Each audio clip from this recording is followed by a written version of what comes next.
Hello and welcome to the Modern Homesteading Podcast. Glad you're joining us today. I'm here with Rachel. How you doing, Rachel? I'm doing good. So How you surviving the drought? by working a lot. Yeah, this last weekend, we have not had any significant rain all summer. Honestly, I was looking at the statistics because the local weather place put something on Facebook, and I didn't realize just how bad it was. It's pretty bad. So it's been mostly all summer. We've gotten a little rain here and there, but nothing substantial, nothing that added up to anything. So we ended up going and getting water from neighbors and then watering. And it took me, I don't know, 3 hours. Your well isn't in yet. That's that We problem. don't have a well and we don't have power. So everything was, we had to go to a neighbor's and fill 2 55-gallon drums full of water. And we used a battery, like a car battery, and we hooked it up to a camping shower that we had. And we filled buckets with that. And then I took every tree, buckets. That's what I did for several hours, was dump buckets. Wow. And it was pretty hot. I think it was like 85 or 90. We're still warm here, which is unusual for us to be warm this late in the year. Yeah, So it's we're nice. hot and extremely dry. Like the weather conditions are extreme. We don't have red flag warnings out, but I bet you by the end of the week we will. It's Yeah, pretty we're on extreme. we're on a burn ban here because it's just so Yeah. dry and there's been so many Yeah, same. fires and stuff. So yeah. Yeah, and our Bummer. pond is dried up. I took a picture and put it on my Facebook page, and I was standing in the pond, which is usually, it's not super deep, but it's like 4 foot deep. It's pretty long. It's a long pond. I don't know how long. Hard to say. Probably trying to judge by the size of our camper. It's probably 75 feet long. Okay. Yeah, and like 30 or 40 feet wide. It's dry. So we couldn't get water from that, which is what we had done before. Was there fish in it? Can you see any dead fish laying around?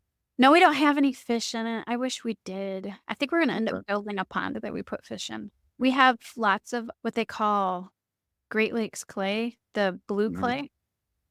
And I'll tell you, we pulled that out of a few places, and that stuff dries hard as a rock. You So I gonna, think we're gonna going sell to it? Because I hear that's how Waller. So you gonna be selling I some of guess that? it is holler. I think we're going to line the pond, dig a pond and line it with it. Okay. So, but we'll see. That's like a project for a long time from now. We've got more projects than we know what to do. Yes. Despite all of this heat and all of this dryness, my peppers still refuse to ripen. Wow. They're still green out there. I have a hot pepper, a super hot pepper, and then I have 2 sweet peppers that are supposed to be for roasting, and they're just green. They're just holding at green. It's driving me crazy. You'd So think they'd be under enough stress it would turn them.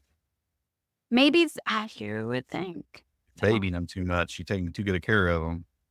maybe that's it. I haven't. I mean, I have been watering. Probably those are in the garden here. I've probably been watering every 3 or 4 days. Oh yeah, you're babying them. They're not I know stressed. it, but I got those elderberries in there that you gave me, and those do like water. Yes. I have a lot of baby plants in there that need water, so yeah. I don't know. I may end up having to put some hoops over them. I think I said that last time, and I still Well, haven't been warm. the way this year's going, you might have quite a bit of time left because it ain't cooling down much. I know. Yeah. And so then that, and we got, we've had trespassers at our property, blatant Mhm. trespassers. It's been pretty, Mhm. yeah. I don't understand why Are people, they hunting or are they doing? no, somebody was walking their dog. We have, they walked right by the signs, just walked all over our property. We got them on some of our game cameras. And then another person drove their car all over our property. Wow. Yeah.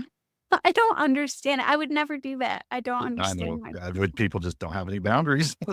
Some people don't. It's crazy. It just blows my mind.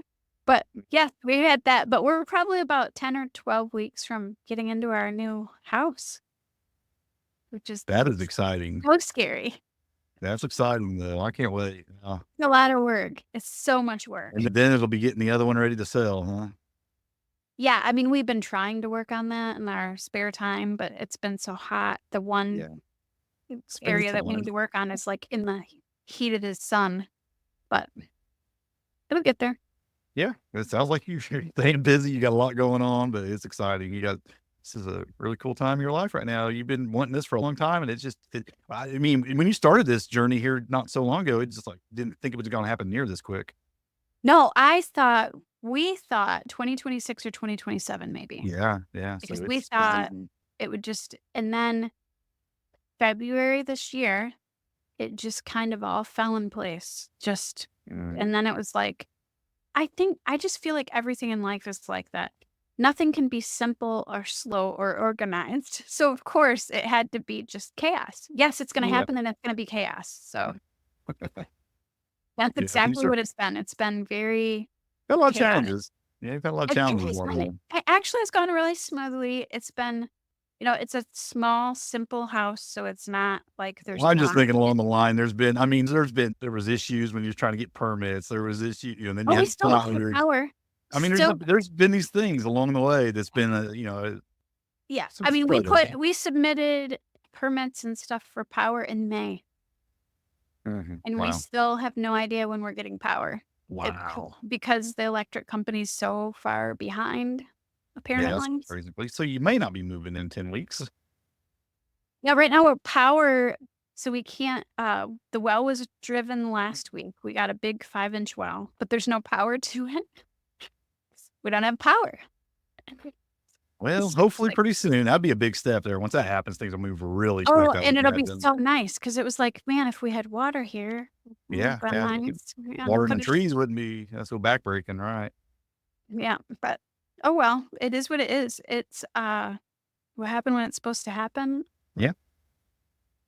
So how about you?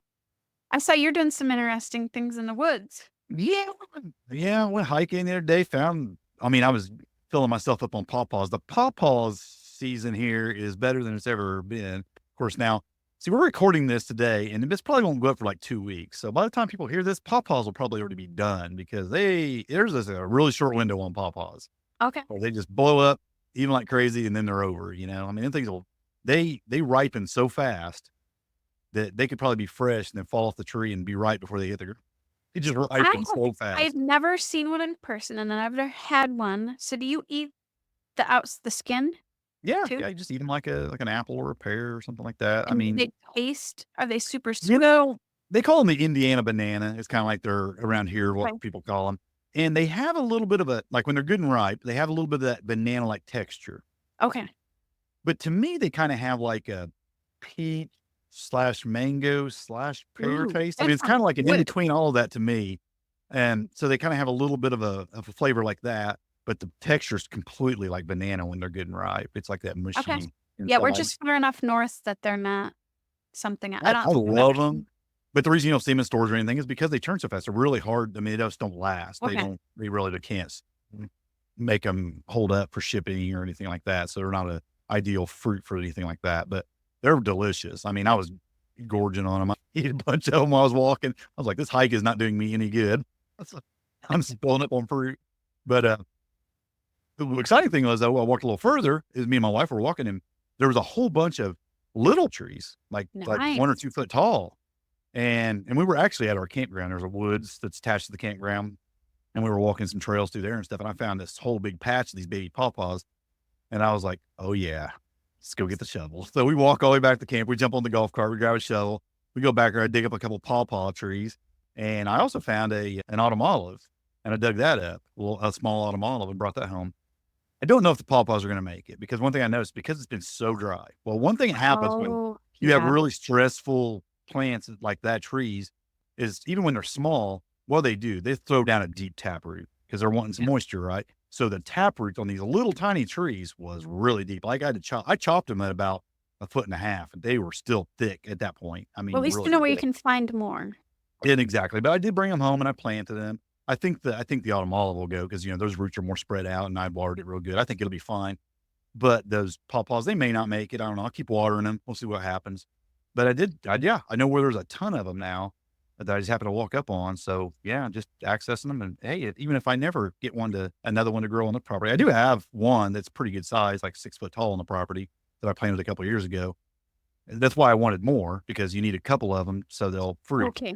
Okay. But even if it doesn't ever happen where those don't go, I did get seeds too. I did keep the seeds of the ones I was eating, so I can go that There route you go. if I want to. But yeah, I know where there's lots of pawpaws now, so that's cool. Yeah, I heard autumn olive are ripe up here. Are yours ripe down there? Yep, they were loaded with berries. Yeah, I was Yeah. getting some of the berries, and I thought, well, there's a little bush right there. I'm gonna dig that up too. And I brought that home and planted it. And they don't care out there. There's just weeds. And he's all the time clearing stuff out. It's so thick in those woods back Right. there that can't run, don't care. But yeah, got all the corn picked. Had some beautiful Wade's giant corn. I posted a I picture saw of the it. pictures. Just beautiful colors. That stuff is just amazing looking. They get big too. Oh yeah, giant ears. Lots of just the stalks are the biggest thing. I mean, those things are just gigantic. I mean, the ears are big, but the stalks are just super tall. Though, they don't put up as many ears per stalk as like my sweet corn does. Most of them it was like 1 and 2 ears per stalk, where my sweet corn was like average 3 ears of stalk, 2 to 3 ears per stalk. So it's Yeah. actually less corn per stalk, I noticed. I did notice that. Okay. So So what are you just letting it dry and you're gonna use it for like yeah, I'm gonna grind it and make cornmeal? some corn. Yeah, make me some cornbread or whatever. I don't have Yummy. tons of it. I mean, I I have love way more corn. sweet corn than that, but yeah, I wanted to experiment with it, try it out, and see what it was like. And yeah, it did good. Cornbread's one of my favorites. I love it. And this will be interesting because it's so multicolored. I wonder what the cornbread will look like with that. It's going to be interesting. I've heard It's like, I have heard Paul Wheaton talk about this, and he has banned people from making cornbread from growing the other dent corns that aren't yellow, because he's like, nobody wants to eat mud-colored cornbread. yeah, I did wonder about that. I'm like, it's going to make some strange looking cornmeal. Yeah, it probably So it's won't gonna look be- yellow. I mean, there's definitely a mix of yellow in there, but there's even brown. There's like red, purplish colors. I mean, it's just got all kinds of colors, and it's just mixed. It's pretty wild looking. It But, is cool. yeah. Anyway, still getting lots of tomatoes. I mean, Yeah, here. I think all the years I've grown tomatoes, this has to be the best year I've ever had for tomatoes. The beefsteak, I've never had beefsteaks come out so perfect for so long. They Wow. are just, you know how a lot of times you'll get those, get a rain, they'll start splitting, and they'll get all kinds Yeah. of problems. Oh, we haven't had rain. None, So yeah, none of that. They've just been these perfectly shaped beefsteak tomatoes all year. And I haven't had any disease issues, probably because of the lack of the rain too. There's less moisture. yeah, true. No insect issues. I haven't had no pest issues even. It's just been the best year for tomatoes. Every kind When of you tomato I've put got them, out are you there. still just making sauce, or you doing anything different? Well, at this point, I think I'm done canning. I might make one more batch of, tomatoes. I might make one more batch of pasta sauce. And I actually did see a couple recipes for some barbecue sauce made from homemade tomatoes. Oh, And I yeah. think, I don't have any barbecue sauce on the shelf. So I'm Barbecue saying, sauce or some ketchup. I've made ketchup and I've made a lot of other stuff, but I haven't made any barbecue sauce. So I think I might make a batch of barbecue sauce and try that. But other than that, we've just been eating them at this point. We're just sandwich Yes, slicers. I think I'm gonna- I've been giving a lot away at this point. Yeah, I tried giving some away, but lots of people are apparently. Well, we'll take them out there to the campground and everybody wants them out there. So Yeah, I think I'm gonna roast a bunch this afternoon when we get off of here. I have a lot in the freezer that I froze that I haven't done anything with. So I have enough still to can Yeah. some other stuff. I'll probably use those to make some barbecue sauce and Perfect. keep eating the fresh ones and giving them away at this point because we've got a lot. It's been a great year for tomatoes. It's not been like you with peppers. I got good. It took a long time from a start. It's a bad pepper year, right? So they weren't really growing anything at first. And then once they did start putting off, they started putting off a bunch. But then they weren't getting that big. They taste Mm. great. Okay. And I thought, well, so they turn green. They start, getting big. You get half size, about half normal size with pepper. And I'd be like, okay, let's leave it alone. It'll get bigger. Well, no, they would start rotting after that. They change colors and start rotting almost, just within a couple weeks. And it's like, they're just not going to get any bigger than that. So I Huh. just started picking them like that and eating them, and they're fine. There's a lot of them, but they're just not very big for some reason this year on the bell peppers.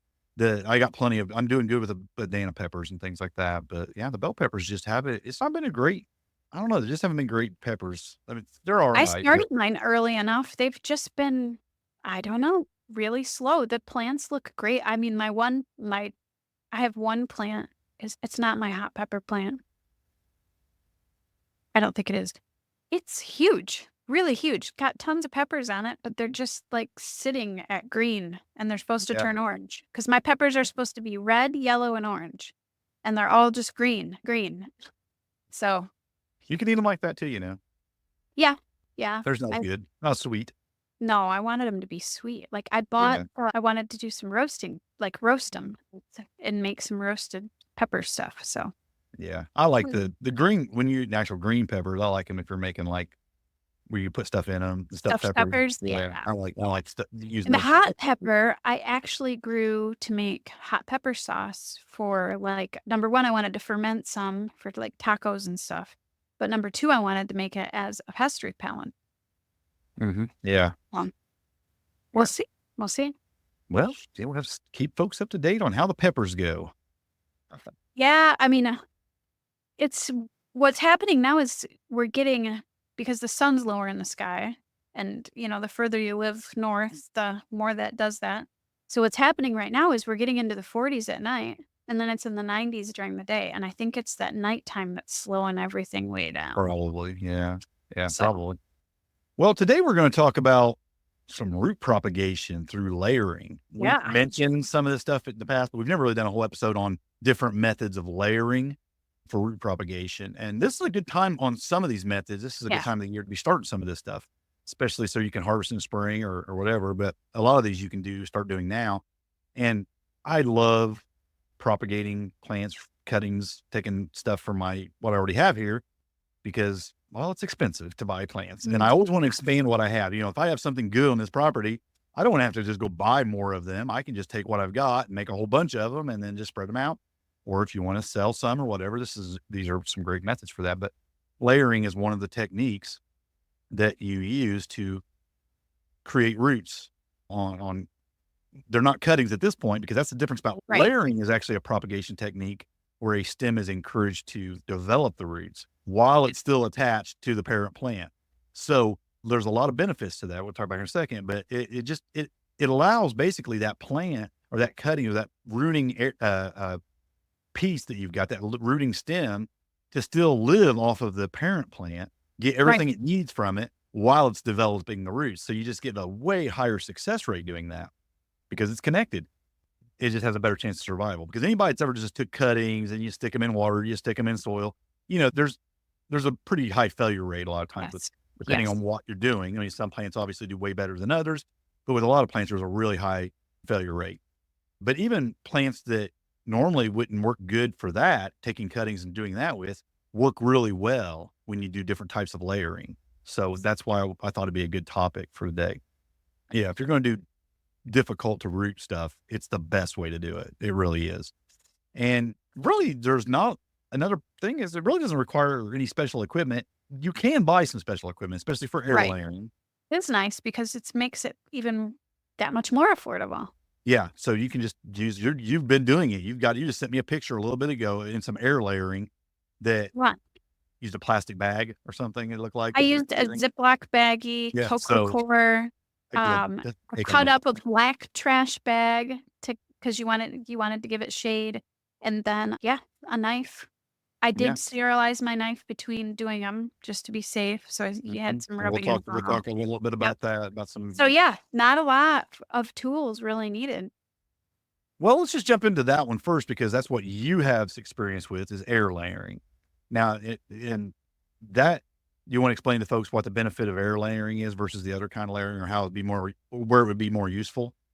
Well, it's really useful, especially I don't know a ton about it. And so I just went all over our property and tried bunch of different trees and bushes. But it's really useful for things like apple trees and mulberry trees, although I have not been successful with the apple trees.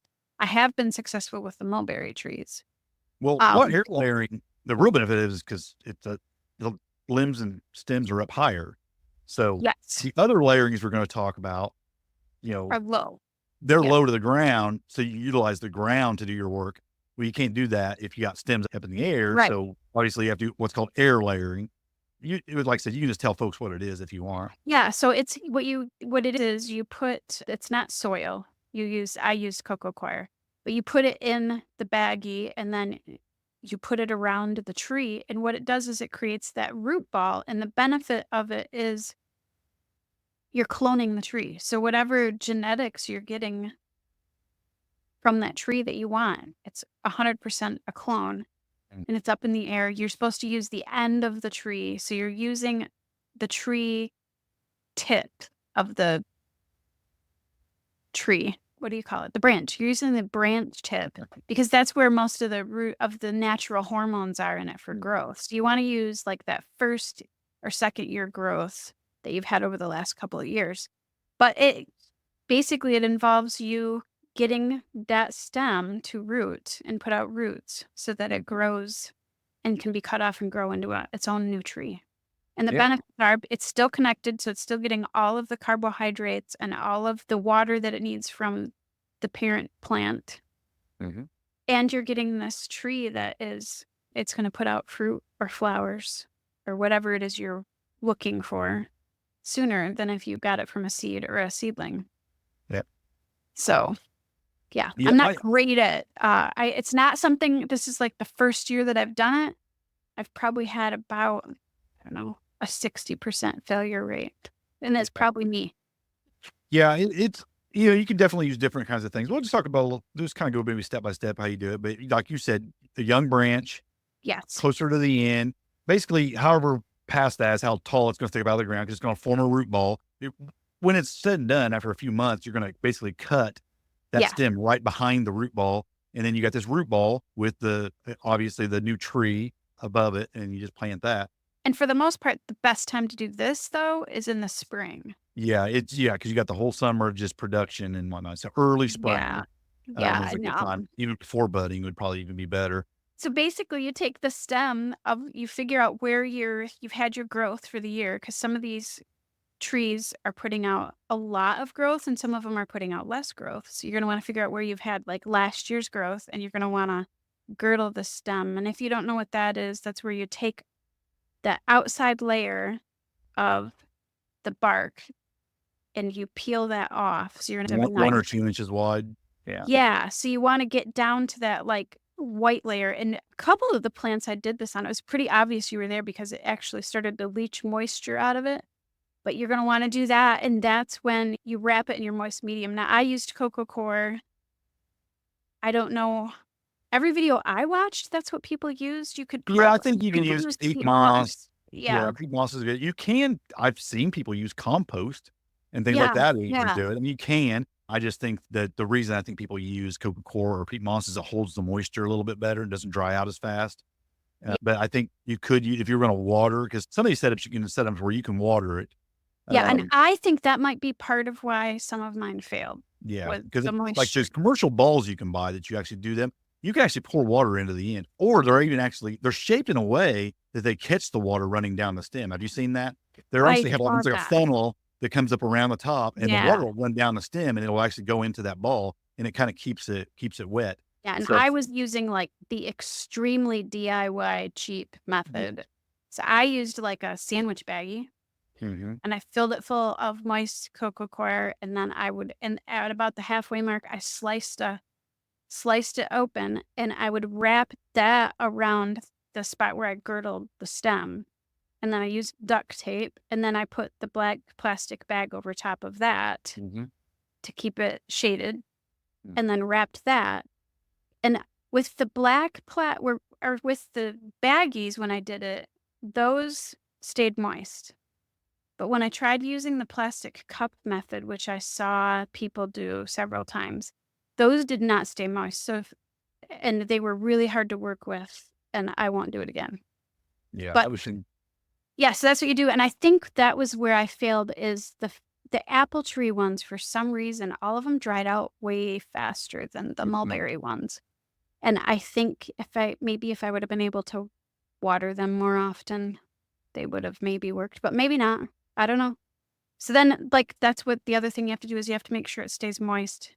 But it's hard to do. Way to do that, yeah. Yeah, that's why I do like commercial balls. I think there is a benefit to those, and they're expensive. Sure. I mean, a few dollars, and you can buy like 10 of them. And now that I see that it worked, I think I would invest in them for sure. Yeah, and you get different size ones, like if you want to do bigger stems or smaller, even smaller stuff, because there's different. Yeah, because you can do this on some bushes and things as well. It doesn't have to be trees, but it does work really good on woody stems. That's the best. It's one of the best. So woody stems. What happens when you cut it open is you'll see that it's grown all these little roots. And the way I did it, the one suggestion I would just make is just be really careful when you open it up, because I did break some of the roots off when I opened it. up. Yeah, you have a picture of one you just did that with. I'll put it in Yeah. the show notes so folks can see it if they want to go look at that. Yeah. And then the other thing I got was, um, I don't know why, but only on the apple tree, I opened 2 of the air layers and out came hordes of earwigs. That's crazy. And of course, it was on my kitchen table, so I'm running around with a cuck trying to kill them. But anyway, so if earwigs wig you out, just be warned that for some reason they really liked it. That is weird. So that was my clunky. That's my clunky explanation of air layering. It's really hard to describe it. I guess I don't know. It works really well on fruit trees like figs, apples, pears, citrus. You can do all those. Yeah. There's a lot of ornamental trees that folks do this with too, as well. Shrubs, houseplants, even. You can even do this method on some houseplants and stuff. So, I mean, it's a really good method. It does increases your propagation chances of getting some good roots. It isn't the best one though, but it is one that it is the one that works. It may be the only one you can do. Like I said, when you're dealing with a tree or whatever, it's got high branches. It might be the only one you can do if you don't have anything low to the ground, because the others, you have to have low branches, something you can put to the ground. So this method, it may not be the best method, but it is a good method. And it's still better than taking a cutting and trying to root a cutting separated from the tree. Yeah, I've tried that. increases your chances. It so rarely works. I does, just have you're not right. had a lot of luck with that. Even using rooting hormone, or it just has not worked very Well, well. and that's another thing. I'm glad you mentioned the rooting hormone, because that's an option. Right. You can use rooting hormone or you don't have to.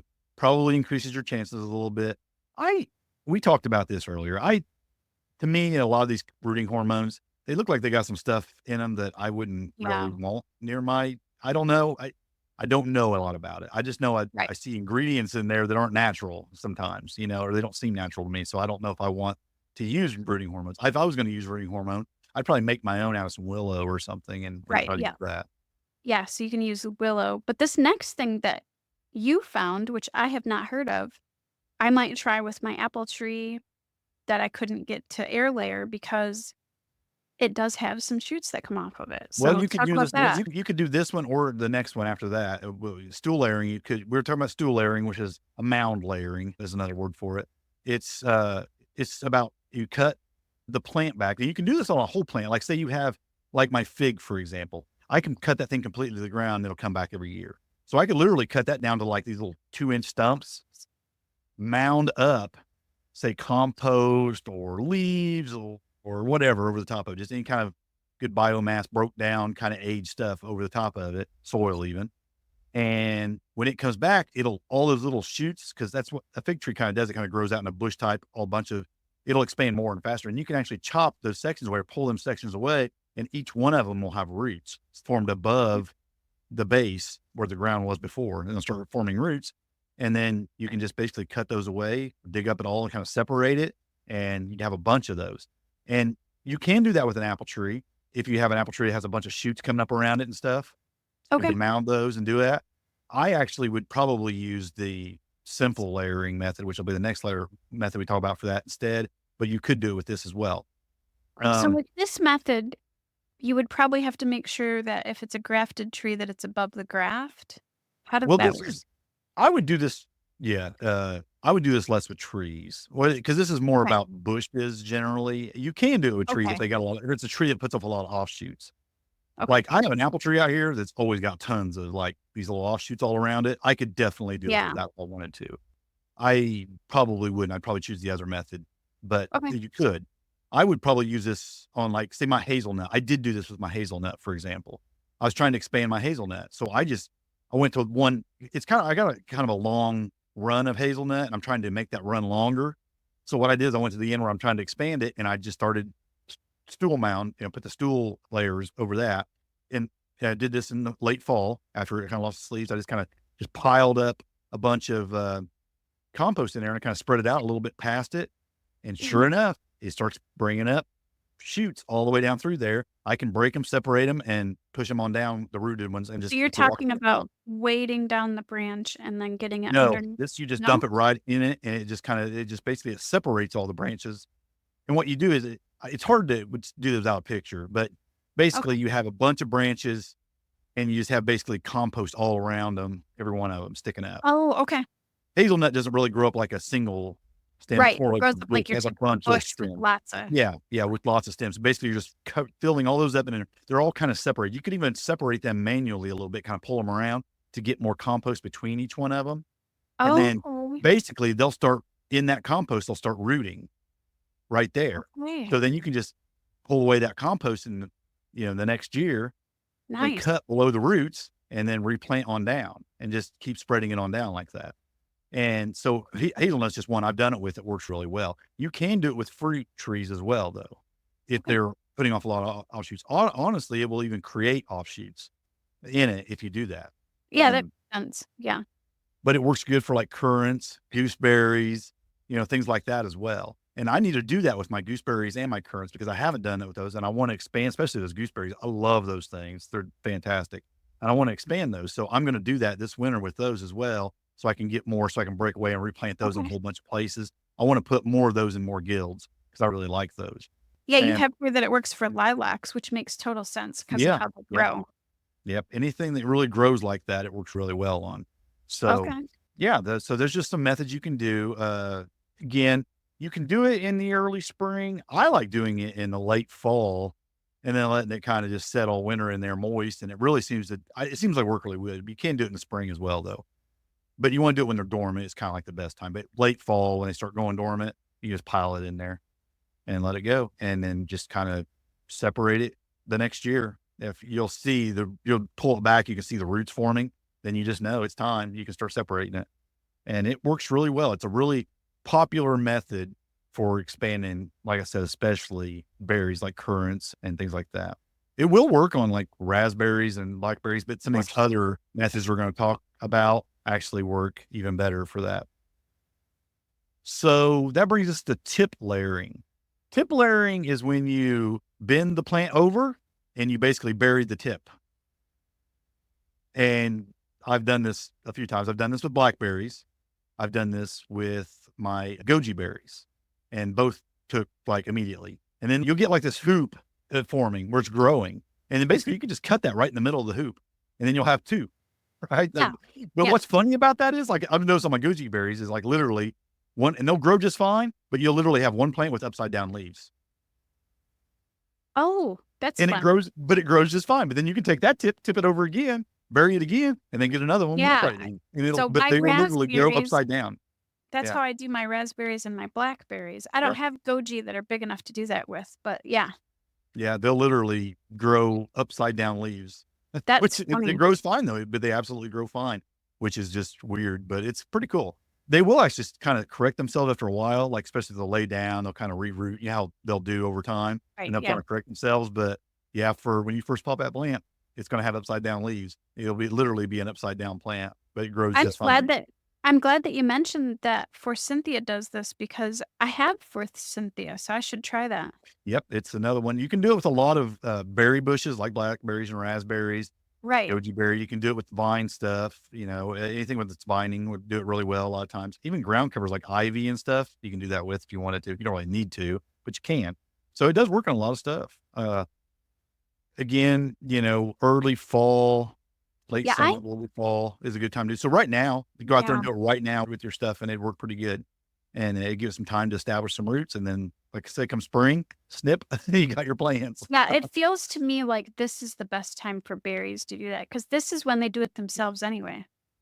Yeah. So whenever nature does it itself is the best time to do it. Because I discovered I get upside down plants when I do that, I don't tend to do that anymore. I did it with my goji berries a couple times. I actually didn't like that it had the upside down leaves. It grows just fine, puts out berries just fine. It's just weird looking to me. So I didn't do that anymore. I Okay. went to simple layering.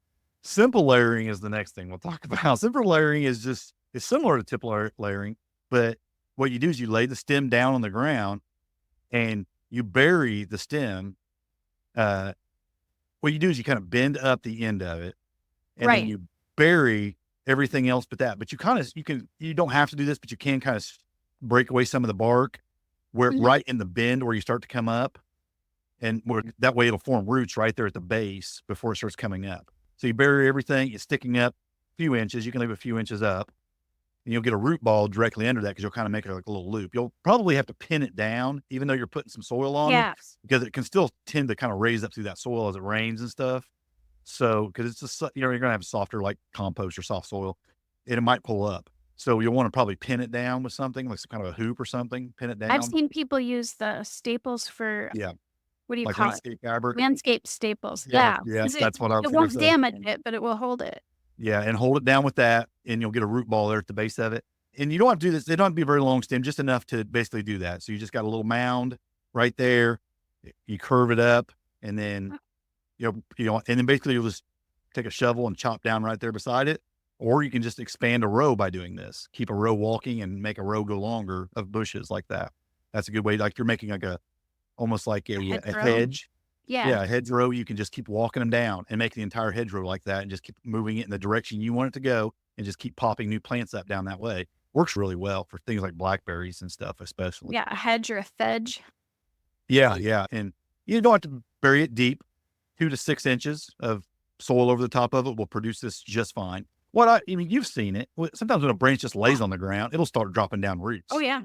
Yeah. You don't even have to do it, but it just makes it happen quicker and better if you lay a little soil on it, right? But yeah, absolutely. You can do this with things like roses, wisteria. You can even do it with grapevine, which I didn't know. I was looking that up. I was like, man, I should do that with my grapevines. Actually, it makes sense that you can do this with grapevines, because when I was helping at a farm this spring, grapes naturally did it at their house. Yeah. And Well, I keep all mine up on trellises, up on the thing. So I might just lay a couple of them down on the ground and start trying to expand some of them. that works.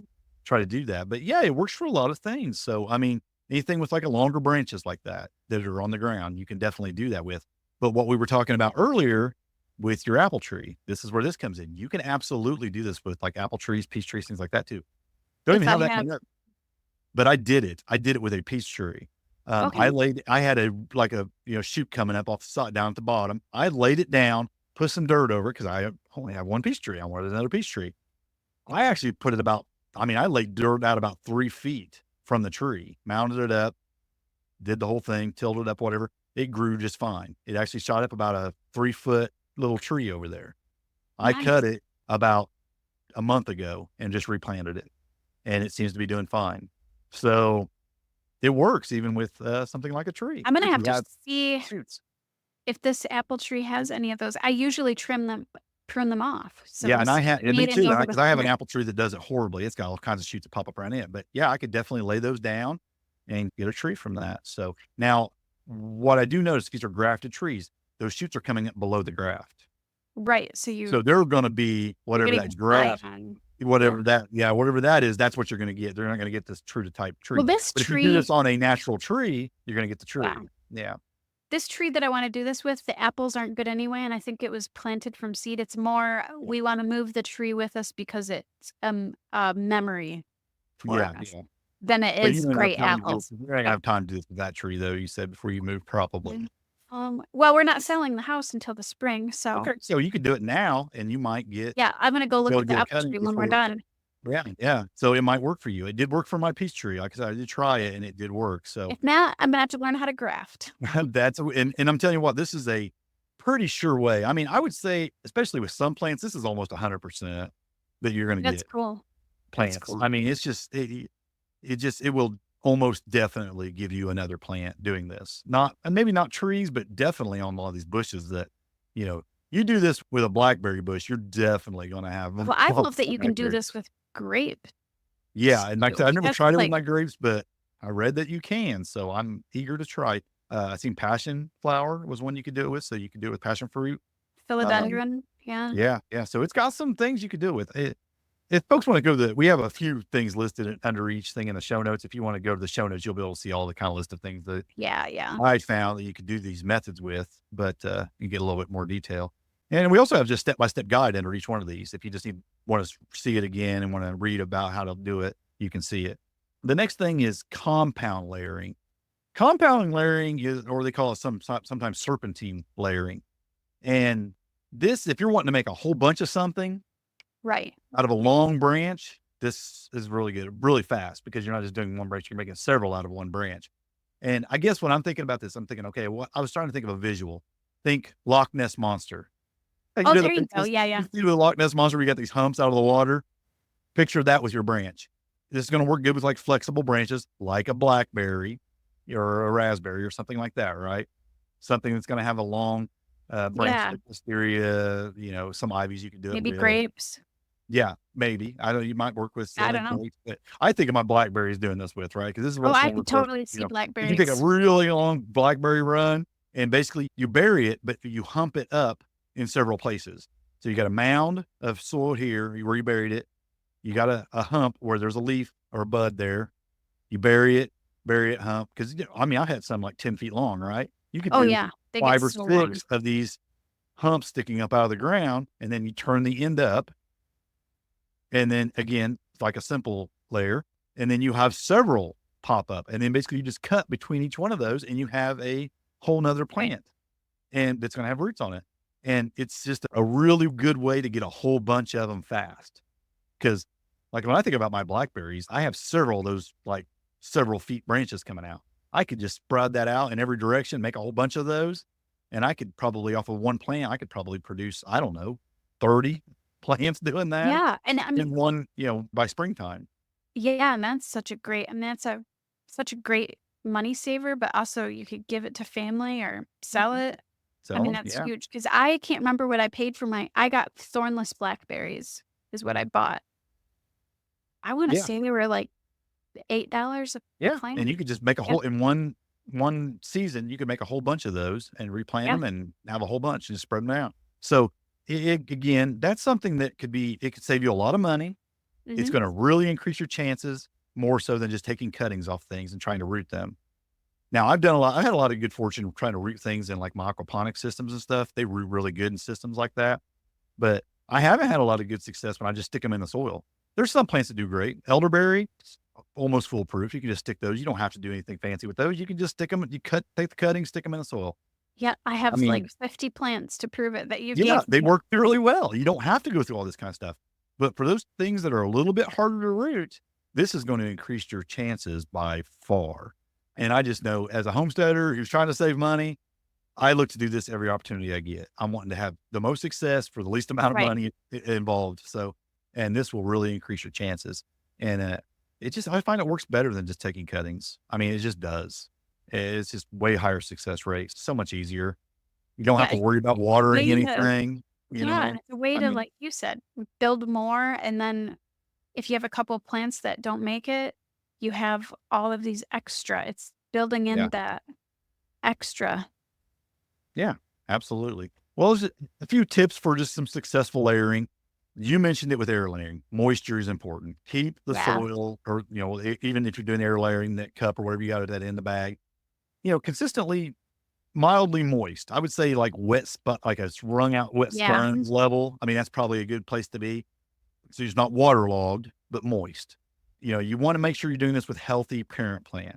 Select your best plants to do this with. You want to try to avoid diseases, stuff that isn't being a good sign that a plant is not the healthiest plant or not real strong is it's just got a lot of pests in it, problems. Yes. I mean, Right. because they go Or the after the weaker leaves. plants. Yep, the leaves don't So, look good, the bark yeah. doesn't look good. So avoid stuff that's got heavy pest pressure just because it's probably not doing great, that looks good healthy wise. Be patient because if you're just It's constantly hard. trying to pull away the soil and look for roots constantly, you're probably slowing down the process. That's Yeah, I mean, right. I did Um, these May, and I just cut it today, and I yeah, sent you that. Now with the one I sent you had a longer root on it, but I broke it opening it. So, yeah. and that's Be the careful photo with that. everybody's gonna be able to see. It does take some patience and just give it Yep. time to do its thing, let it develop its roots. I did notice, and I don't know how good this was you, the root balls that you can buy, I seen some that were black on one side and clear on the other. So you could basically cover Oh, them, that's and then you could just cool. pull that away and look and see where the roots were, and then put the cover back on. It had a clear side to it. I thought that would be kind of cool because then you could That still is kind of handy. wrap it with something, and then unwrap it and just look at that and be like a window Yeah. into it. And I thought that'd be a nice. So I'm gonna put that link to that one, that particular type of ball Yeah, in that'll be the perfect. note because I thought that would be pretty good. I Always, mentioned keeping it clean. yep, Yeah, you and mentioned that. I just had rubbing alcohol and a rag, and I just would wipe my knife and clean it off between each cutting just to be safe. Yeah, when Yep. you're basically girdling your stems, is, like you said, clean your equipment. Also, when you go to cut it off, Yes. you do that with your pruner. So you cut that off so you're not going to invite no disease onto the end of that, when you're Yep. burying it. So make sure you do that. And then the option is there for rooting hormone too. It probably will increase your chances, but some things don't need it. Like I would say where I would be tempted to use the rooting hormone would be on the air layering, probably none of the other stuff. Right. That's where I used it Yeah, when I the air used it. layering But is the most difficult to get it to root probably out of all these, but that would probably be a good place to use it if you're going to use it. I probably wouldn't use it on anything else. But yeah, I think that just by following a few of those tips and it's not complicated. We had a question in the face. I seen that Rachel, particularly, you got the question about well, I said air that I layering. don't know a lot about, which I Yeah. haven't done a lot about it. You've Well, done I a don't think lot there's a more lot to know plant. about it, honestly. You've done a lot more plant breeding and stuff than I am outside of seeds. I have just started getting into it, trying to expand my amount of plants because it's super expensive to go Well, buy new plants all the time. I actually think that's part of the beauty of just all these types of layering is how simple they really are. There's not a lot to know Yeah. about them. It's literally just put some kind of a growing medium around them and keep it moist and give it some time.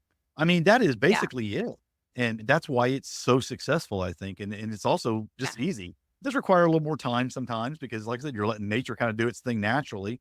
So it takes a little bit of time, but it's super easy and Yeah. super successful. And I think maybe we've avoided doing a whole episode on it is because it's not real complicated, but there Yeah, is maybe. enough here to know that there are some different methods The that other thing I would probably suggest is do 2 to 3 times as many as you hope to get. just in case you have Yeah. some failures. Yeah. Yeah, just in case. I With mean, the air layering, especially, I think with the the air air layering layering. And definitely. depending on there's certain trees, like a apple tree maybe, that are more difficult to do. And things can definitely decrease your chances. Like if you're going through a drought like we are right now, and you're just not keeping, Yeah. it's hard to keep up with it. That Even may if have you're been part doing of it. Yeah, even if you're doing the mound, the mound layering, the stool layering, or the simple layering in the ground, even if that ground's super dry, it's probably not going to really encourage roots to take. Yeah. So, it definitely, I mean, depending on your situation there, it could definitely have an effect on your success rate or not, keeping that wet. Because, I mean, one of the biggest benefits of this is you don't have to worry about it, right? Because you're kind of letting the Right. natural environment kind of create this. Well, if you're still having to go out there and water it all the time to make sure it's producing roots, it's probably going to defeat the purpose of it. So a drought does make it a little more difficult, which is why I like the methods of doing it in the late fall, because then you get that layer of snow that sets True. on it. It's kind of just moistened up all winter long, coming into the spring. It's producing some roots. By late spring, you might be able to cut that away and plant that. At least here we get So, snow. But I think yeah, most places, even if they don't get snow, if you're winter in North America, you're getting a more rainy, damp more, the season. rain. Yeah, Yeah. yeah. It doesn't dry out as fast. It definitely keeps things more moist. Right. And steady, and Definitely. definitely encourages the roots a lot more to take. So, well, I think that's about all we can say I think it's worth your time and effort to try. It's been fun too. I know that sounds crazy, but I do enjoy doing all this Well, fun stuff too. well, for the longest time, I would just take cuttings off things, and I just kept having so much failure. I mean, I was really having a hard time because I'm busy, and I just like forget to Right. water sometimes for a few days or something like that, keep things moist or whatever. And I was having a lot of failures off cuttings, trying to get cuttings to root. Well, then of course my aquaponics system helped that. I could definitely root things easier with that. But I still find this just to be, if you've got time, this is the best thing to do. I mean, I just think it's the Yeah. easiest and most dependable thing you can do to get things to root and expand your food forest or your garden or whatever you're trying to do there. It seems like it's just it's the most dependable way. Oh yeah. I mean, once you start having all that fruit and stuff like that, you get a little addicted and you want more. I do. This year it's going to be big on the hazelnut. I'm really going to expand the hazelnut. I I'm didn't doing it realize that you had hazelnut. It hasn't done real well because where I put it, it hasn't grown as fast as I wanted it to because it's a really dry area and Okay. it's just kind of struggling because it's so dry right there. So what I've done is I've actually put a guild in to shade it on one side of it. And so now it's kind of on the side of a guild that's got some taller stuff in it that's going to help shade it a lot more, where it's Okay. going to get more dappled sun through the day, which I think, so over the next couple of years, I'm expecting that to grow a lot better. So And have you do, gotten any off of it yet? no, I haven't one single hazel. Well, I did get a couple. There was a couple and they were there and then they weren't there. So I don't really know what happened, but Squirrels. Squirrel came and got it or something. Yeah, I had some, and then the squirrels I think got it. But it's actually right now it's about a 5 or 6 feet little row. But Right. I'm trying to expand it towards 12, 15 feet. I'd like to have a whole row of hazelnut Yeah. bush right Well, there. and some of these things can be kind of hard to find. So I have been having a hard time finding a currant that you can grow in Michigan because you have to be careful what you grow with white pine. Um, every time I go to buy one, they're sold out. Hmm. So that's another reason to do something like this is you can, Yeah. My biggest reason is cost. Everything's yes, just cost. Yeah. Oh yeah. I mean, you can put thousands and thousands of dollars into plants. I have spent a lot of money on Mhm. trees and bushes and things, buying them online and whatnot, and having them shipped, and it adds up, and if you're wanting to and have a lot of those things, if you wanna buy if you wanna have a lot of fig trees, I mean, you can go buy a lot of fig trees, or you can just make a lot of fig trees from one fig tree. It's probably one of the Yeah. easier things to propagate, but, it's like and now there's a thing that does do pretty good from cuttings. It does. You can actually take cuttings of those, stick them in the ground, they don't do too See, I bad. haven't had much luck getting cuttings to grow from my figs, so I think I'm gonna try Yeah. Like a another stool one of these layer on methods. that. Yeah, would probably work Yeah. really well on that. And then you just kinda cut them away and rib Yeah. sections, yeah. Because I cut mine down to just a couple inches high anyway. Just mound that Mhm. up, let it go, dig away, and then you have all those little stems are gonna have roots on them. So that should do really well. So I'm looking forward to that, trying that this year on that, because I've just done cuttings in the past. But yeah, I mean, I'm planning on doing a lot more of this myself because there's a lot of things I wanna expand. So, Right. yeah, I that's why mean, it's been on my mind. We got a question about it. I thought, "Yeah, let's talk about it," yeah. because it's a simple method, but it's also a method, like I said, I didn't do it for a long time because I didn't really know about it. I was just taking cuttings and trying it. So, as simple as it is, you may not know about it, and then now you do. So, yeah, give it a shot. It's a really good way to expand your, production on your property. Yes, it is. You have anything else to add to this? I think that's it. Alright, well, folks, until next time, happy homesteading. God bless. And grow where you're planted.